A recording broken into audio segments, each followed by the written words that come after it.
As the trend of turning these mild-mannered family crossovers and SUVs into supposed off-road ready juggernauts has become a more prevalent factor than ever, you would think that so many people the world over would be jumping at the idea of their family transportation suddenly being ready for literally anything. However, not all of these conglomerates are really the best machines for the job. What you need is a dedicated chassis, preferably 4- or all-wheel drive. You need space because, again, we're talking about a family vehicle here. And somewhere in all of that, you would expect a pretty decent dose of performance to get you through all of the rough stuff. Now, what it sounds like I'm referring to here is something like, say, a Range Rover or a Land Rover. It sounds like the most obvious solution, right? Well, don't say that just yet, because not everybody follows the same thought process. Take Lexus, for example.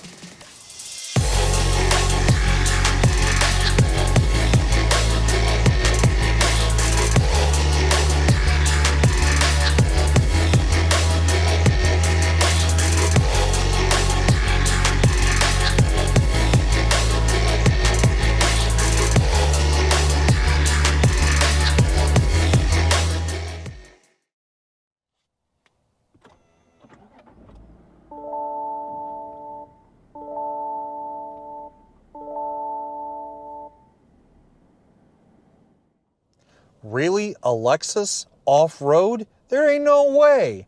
Oh yes, there is, because what I'm sitting in is the all-new 3rd generation 2024 GX. And not just any GX either. This is the GX550 Overtrail, a completely different direction on what you might think of from a medium to slightly larger Lexus SUV. Because instead of this thing being chock full of technology and made to be as luxurious as possible, it truly is built to do both on-road and off-road duties to the best of its capabilities.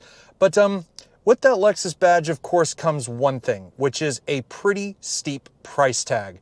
Now, options aside, the Overtrail trim that I'm starting with here starts at $69,200. Already a pretty sizable hill to climb, but it gets even worse. You want the Overtrail Plus trim, which adds all kinds of extra goodies. You're talking about a starting price of over $77,000. That is a huge wedge out of anyone's checkbook, no matter how you slice it. But considering we're dealing with, I guess, the lesser of two evils here, the first thing I want to know is, how well does it do when the roads get rough? So to start with, I'm starting off in this little sort of fishing hole area just off the main highway here in North Houston, and it's got a few little bumps and undulations to kind of put this thing through its paces. So starting off on kind of a medium sandy surface with a few little bumps, I mean, already she's doing pretty good. You can definitely feel the body undulations and a little bit of the movement, but it's definitely not a roly-poly old SUV like some people might expect it to be. It definitely feels a lot more taut than that. Now we're starting to get out into the open on a little bit more of the gravel here. Got a few more bumps to deal with. She's definitely handling it all right. She really is handling the rough stuff with relative ease. And that's really surprising, because you'd think a lot of off-road vehicles, you'd still feel kind of some rebound from the suspension or something, but man, that is definitely one of the better quote-unquote off-road experiences I've ever felt. But now we got to get off the rough stuff and see how she does on the school run. All right, we're out of the dirt and onto the concrete ribbon known as Highway 59, running right through the middle of my hometown here in North Houston. And the thing that immediately strikes me about getting out of the dirt and onto the highway is it feels almost exactly the same. It feels like it is built to tackle, like I said, literally everything.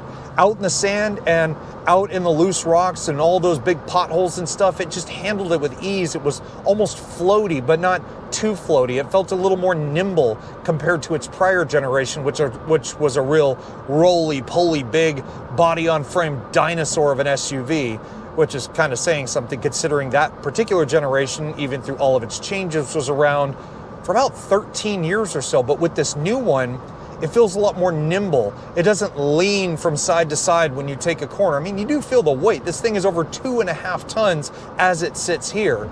but still, it definitely does not feel old-fashioned. It doesn't feel agricultural. It feels refined, but yet there is that whiff, that essence of this more truck-like presence that you get. And it all starts with what powers this behemoth. It really isn't even a behemoth. It actually feels like a bit smaller on the road compared to the prior one, but still, I've got a 3.4-liter twin turbocharged V6, dual injected, which is exactly the same motor you get in the LX600, you get it in the Tundra and the Sequoia. So it is kind of laughable that Lexus or Toyota didn't even think to put a whole new powertrain in something like this. I mean, it's brand new from the ground up, right? You definitely are getting a bit of a Toyota Lexus-y kind of combo here. You've got the Lexus sort of comfort level, but you've got the ruggedness of like a Toyota TRD product going on. And by the way, with that engine and this 10-speed transmission, it doesn't sound like a lot of power to deal with the bulk, but trust me, it's plenty. 349 horsepower and 479 foot-pounds of torque. From a 6-cylinder? Yeah, you heard me right. It is only a 6-cylinder, but considering, again, the weight that this thing is having to move around, you're only looking at 21 miles per gallon on the highway on its best day. And I'm looking at the dash right now, even with this truck being powered off and only just being driven a few miles, and I'm only seeing about 16 and a half. So $69,000 starting MSRP and only 21 miles a gallon when you really grandma it. I don't know if you just heard it, but I think my wallet just screamed a little bit. But aside from, the cost of everything, there really is a benefit to driving these off-road focused SUVs every day. I mean, aside from the fact that the tire roar is almost deafening in some cases, and I'm definitely getting some squeaks of wind noise in places I don't think it really should, like around the mirrors, around the top of the windshield, and so on. The steering is really nice and easy. It's just effortless when you put it into a corner. And although it's permanent four-wheel drive, it doesn't feel like I'm trying to drive around a battleship or some big cruise ship of some kind. Forgive all the marine references, but still, it's just so agile and nimble for such a massive SUV. And that's really, I think, the thing that has shocked me the most about driving this thing over the past day or so. Now, she may be a bit of a heavyweight, but there is one way in which you can exploit sort of the power and performance of something like this. And granted, she ain't a sports truck or a sports SUV or a sports car of any kind, but there is a drive mode selector down here. And I've toyed with this engine in other applications that were far heavier than this, but I'm gonna crank this puppy all the way up into Sport Plus. I never would have imagined a Lexus SUV having such a feature, but yet then again, I did see it in the LX600 when I drove it not long ago. And well, let's just let her eat for a bit. Let's see what she'll do.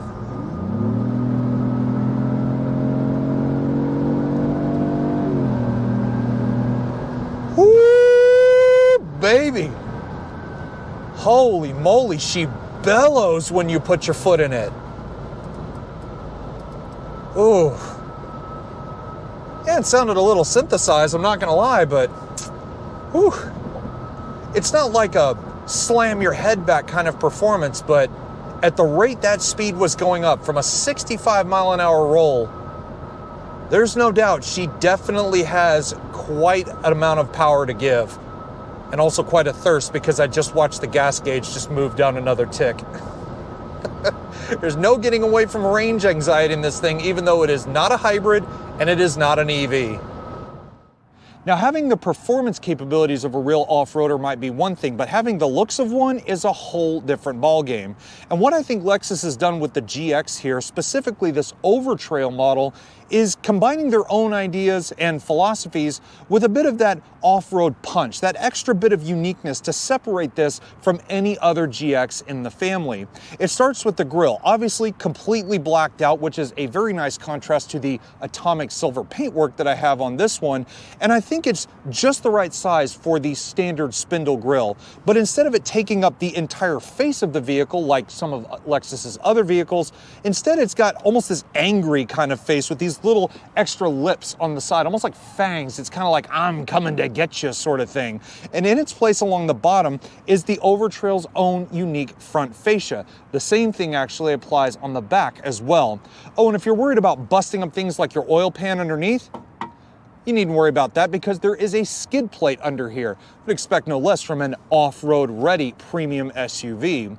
And going back to the design, you look at the lighting units up there in the corner. Full triple beam LED headlights with adaptive lighting, auto high beam assist, your LED daytime running lights and turn signals, but they almost look like the same ones that you'd find on an LX600, just shrunken down a little bit.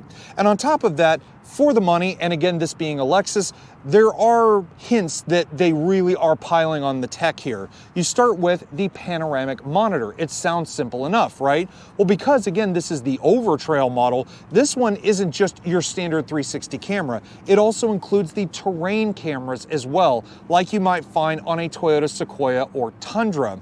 On top of that, you have the intuitive park assist with front and rear cross traffic alert, and you also have, in combination with that, Toyota's full Safety Sense 3.0. So dynamic radar cruise control, like I said, forward collision warning, really anything you need, it's all here on a vehicle that's not only built to go off-road, but that's built to take the kids to school at the same time. And although this GX might be all new from the ground up, she isn't necessarily the biggest, the baddest, or the boldest version of this name that has ever existed.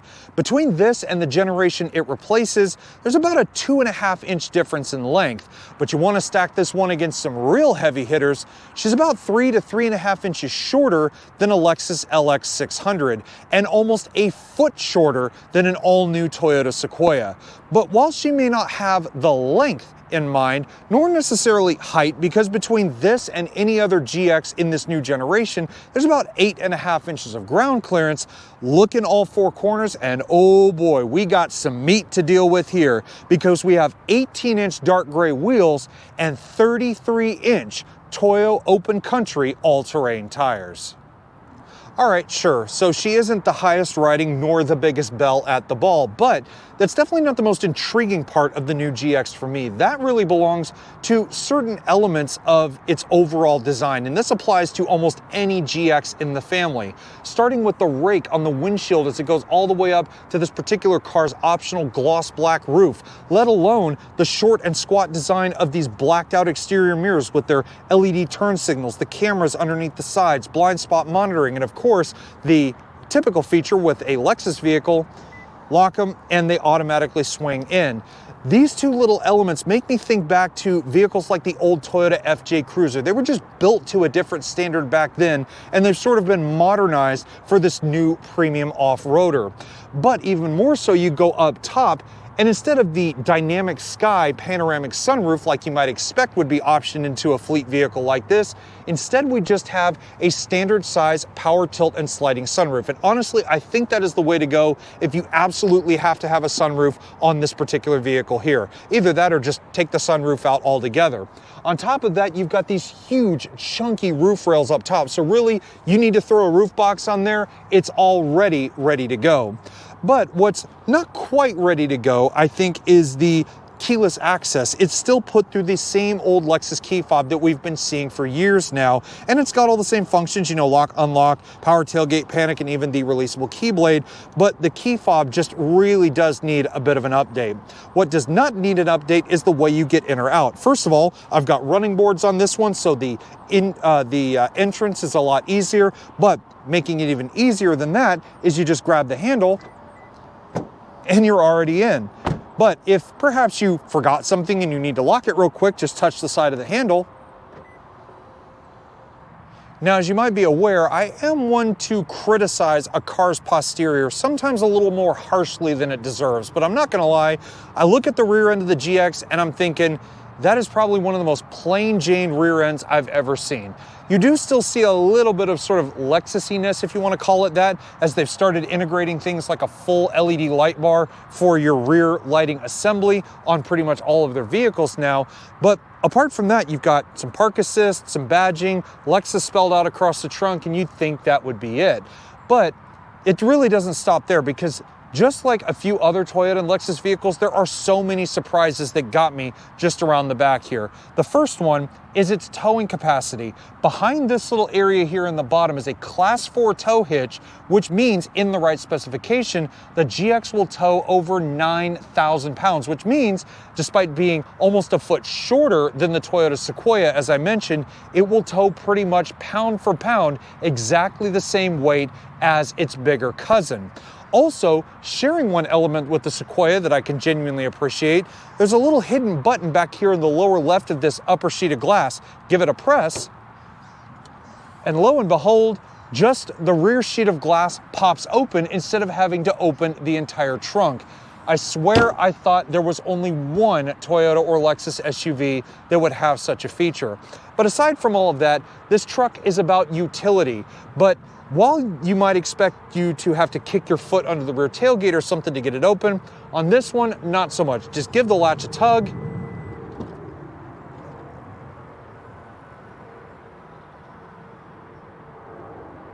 But once that tailgate opens, and if space is your biggest priority, then the Overtrail is the clear winner here.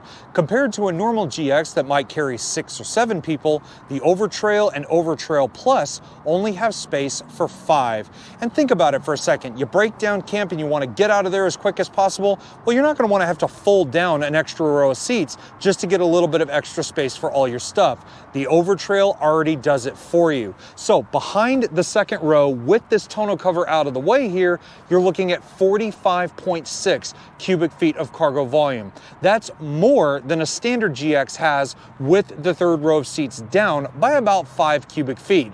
But this is really where things get good. Fold that out of the way, you're looking at 90.5 cubic feet of cargo volume. That is plenty. If you, your buddies, and everybody has a whole bunch of stuff in their backpacks, you just need to throw it in the back and beat feet out of heaven's playground, well, you really need to look no further than what I'm sitting in right now.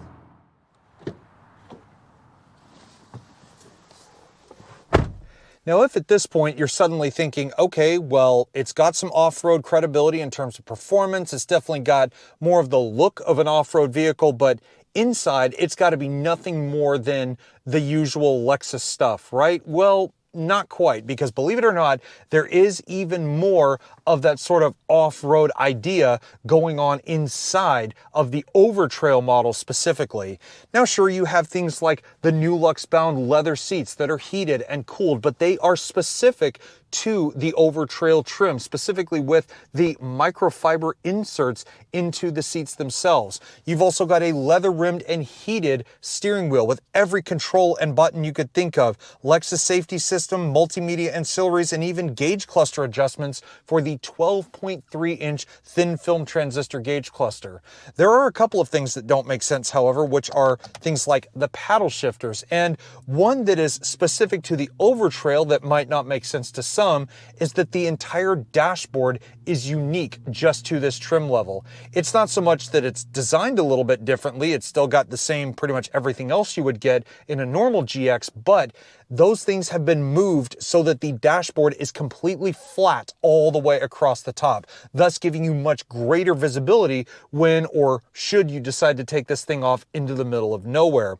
But going back to other little technical bits in here, this is still a Lexus, so it's not just all brawn and no brains. So between the steering wheel and the gauge cluster is a driver facial monitor. I've seen it just about in every Toyota product I've driven recently, and it's not annoying. I mean, it's there for a reason, right? You fall asleep at the wheel, you start getting distracted while you're driving. Not only does it alert you at first, but if you still don't pay attention, it will indeed slam the brakes on just to make sure that the vehicle is safe and you are safe at the same time, more importantly. But then, aside from everything in front of you, look towards the middle. And this is where things get really fun. There is a 14-inch high-definition infotainment screen that not only has Lexus's newest telematics built into it, which is just sort of a like an upgraded version of Toyota's Highlights infotainment system that I've become so used to, but the way they have integrated everything into the screen, from the climate controls, which are their own separate touchscreen functions across the bottom here, to navigation, wireless Android Auto, wireless CarPlay, your trail cameras, 360 panoramic monitor. I mean, you name it, everything is contained within that screen. Now, the one thing that I'm kind of sad is missing from this particular car, but it isn't really a bad thing because I think sometimes excess may not always be the best thing, is there is a 21 speaker Mark Levinson audio system that you can get in addition to the high definition infotainment. But as standard, like we have on this one, we only get a 10 speaker Lexus branded audio system. And you know what? You know, manufacturer brand or not, I got to admit, they're really onto something when it comes to having that pursuit of perfection in every little detail. Humans, what have you learned?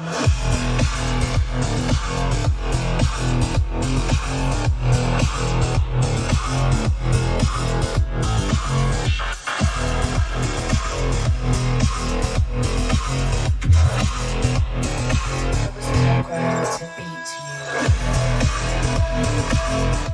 And yet, despite having more screens than a movie theater, from your gauges to the heads-up display, even your infotainment system in here, everything else is a little bit more simplistic, and I actually think that's beneficial, not just to this vehicle, but to modern cars in general. Not everybody wants a touch screen for everything. So aside from the fact that your climate controls and all of your infotainment functions are all contained inside of the screen, your drive mode, multi-terrain select mode, crawl mode, anything else down here like your four-wheel drive controls or different diff locks like your center or rear diff, everything is a physical button that actually has some give to it when you touch it. And what's even cooler is, going back to that drive mode, you can actually use the same rotary knob to go between drive modes, multi-terrain select, and crawl modes and adjust each one individually.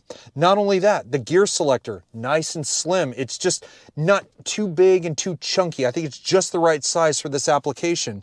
But then one of my favorite things as a nice little additional option in here is not the fact that I have the little slidable tray that covers up my cup holders, or the fact I have this little hidden sort of cigarette plug style outlet here underneath my two USB-Cs. It's what's actually right here in the middle. I open this up, and in here is not a storage compartment, but a cool box. You push this little button right here, and you have an onboard refrigerator for hopefully something other than alcohol, because I never suggest drinking and driving, and you can keep it cold while you're driving. So forget having to leave a cup in the cup holder and have it, you know, get wet all over everything. Just throw it in the cool box, shut the lid, and you need worry no more.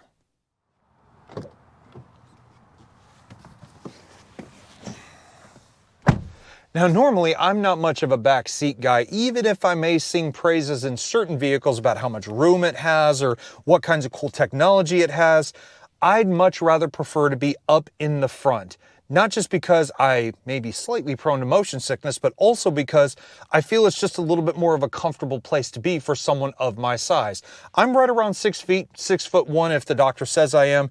And even though this particular vehicle does not have memory seats, well, you could see at around my height sitting behind myself, there's not as much room as I would like. My hand can touch the back of the seat and my knee should, you know, I try to take some form of measurement. Let alone there's not really any kind of Lexus-like tech back here. There's two USB-Cs. There's no sunshades that pop out of the door. There's no extra climate control back here either, just the two up in the front. But if you are kind of hoping for some kind of comfort, well, maybe you could just lean the seat back a little bit, and if you're in the mood, pop the armrest down, and you got a couple of cup holders for your drinks and such. And on that note, everybody, this now wraps up our review and drive of the all-new 2024 Lexus GX550 Overtrail. Now, I respect what Lexus is doing here. This is a far cry from the other GX generations that we've seen before. Smaller, lighter, it feels a lot more nimble. It's just everything you would think of in a modern yet off-road capable SUV. But here's the thing, I don't think that the Overtrail is my favorite one just yet. I would really love to stand this against some of the other GX models to really see which one defines Lexus as a brand. Having grown up around so many of their cars and driven so many of them over the years, I think this one is more suited for a much more, I guess, niche crowd, but that's because this is the baseline Overtrail, as I said, and not the Overtrail Plus, which I'm sure would add in quite a few extra goodies that could justify having the badge on the nose. But anyways, if you guys have learned something about the new GX today, or perhaps you're stopping by this video for the first time, either way, give it a thumbs up, and also while you're at it, consider hitting the subscribe button down below, because trust me, without amazing partners like Toyota and Lexus that have stood by my side for years on end, let alone people like yourselves that again may be stopping by this video for the first time or have watched every single one that I've put out over the umpteen amount of years I've been doing this, I honestly don't know where I would be standing right now. But in the end of it, guys, I hope you enjoyed the review. I will see you all in the next one. Take care, everybody, and stay safe.